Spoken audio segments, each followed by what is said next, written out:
if you're like me and you like to try new things all the time, then yes.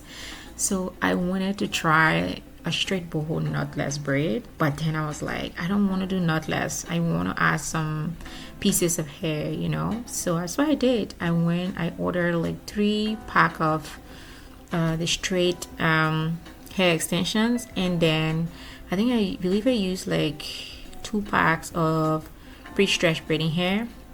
I sessioned my hair the night before, so it was easy for me to like just start braiding right away. That's my technique. I'm never ever going to session my hair the same time as I'm braiding. It's not good. It's just gonna take away my arms and shoulders. So I thought this hair was going to be easy to kind of install, but I have to admit it was a little bit challenging, especially adding the pieces. It kept falling off. But then I got clips and I was adding to it as I was braiding, like you can see the very last one here. I added the piece and then I took the clip and hook it so that it doesn't get in the way of me braiding the rest of my hair.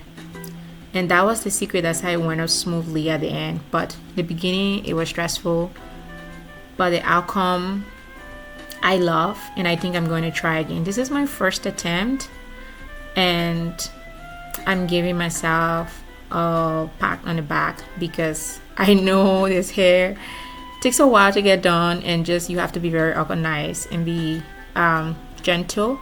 So this was the end result. It was very light, unlike adding other hair extensions where you feel like it's very bulky and heavy. This one was very light, and I like how I had access to my scalp the whole time.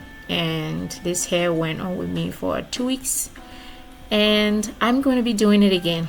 Let me know about what you think about this style in the comment, and if you're going to be trying it, and if you want the length to this hair, just let me know in the comment and I will send it your way. This is the end. Thanks for watching.